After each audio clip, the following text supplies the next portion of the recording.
Olá, olá, você que está aí curtindo esse dia tão maravilhoso que é o dia de Dante Alighieri. Olha que coisa boa!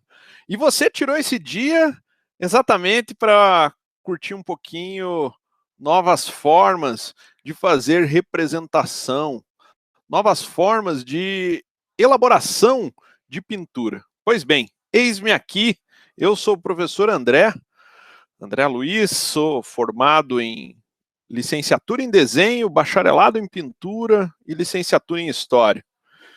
E hoje eu trouxe para você um pouquinho do meu vício, se assim a gente pode dizer, né?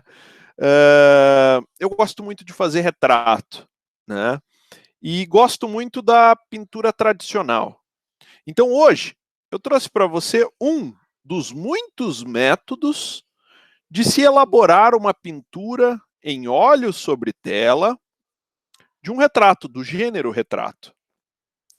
O que você vai ver logo mais na sequência do vídeo que eu estou apresentando agora é uma técnica que a gente chama de underpainting.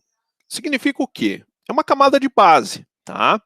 Como que funciona essa camada de base? Para que serve essa camada de base? Os artistas, no período do Renascimento, Barroco, era muito comum eles fazerem uma pré-pintura. O que é essa pré-pintura? É como se fosse um esboço, é como se fosse uma marcação, é como se fosse um gabarito, para que o pintor pudesse avaliar melhor o valor de uma determinada cor, tá? Então, essa underpaint, ou camada inferior, camada de baixo, né? Se a gente for levar o pé da letra ali, da pintura, ela serve para o quê? Ela serve para que nós possamos entender qual é a relação da cor que nós estamos vendo com um cinza equivalente, tá?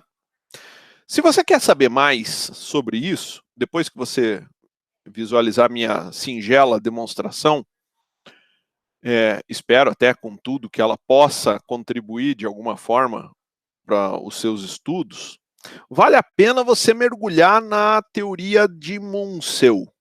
O Munsell é um cara muito legal, que ele vai fazer ele demonstra, né? Ele tem um diagrama, digita lá no Google, vai lá, digita lá no Google, Munsell com com S e dois L's, né?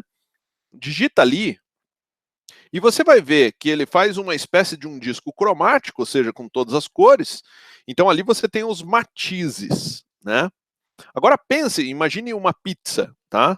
Essa pizza, imagine com um cilindro, tá? No interior, tá? Esse cilindro, um eixo, tá? Esse eixo seria como se fosse um canudo, tá? Um cano de PVC. Numa ponta tem preto, na outra ponta tem branco e várias gradações de cinza. A cor, quanto mais para cima, vamos pensar assim que em cima estaria o branco, mais clara ela seria, tá? Quanto mais para baixo, mais escuro, tá joia? Então o que acontece? Essa cor ela caminha da extremidade do disco cromático para o centro, até achar um cinza equivalente. Quando ela caminha, a gente chama de croma, tá?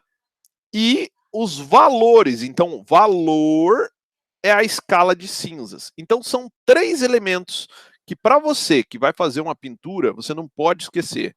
É matiz, ou seja, a própria cor, o posicionamento dele até chegar num cinza, que é o croma, e o valor, que é essa escala de cinza. Ele é mais escuro ou mais claro? Vou te dar mais uma dica.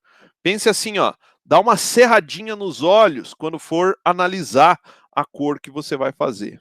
Beleza?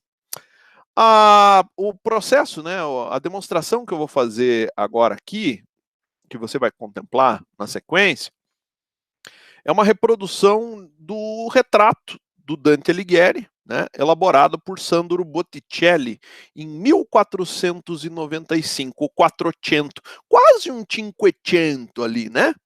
Essa pintura que eu fiz, ela Ela mede 27 por 35 centímetros.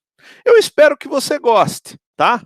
E em breve a gente vai poder conversar um pouco mais, tá bom? Um grande abraço e até mais.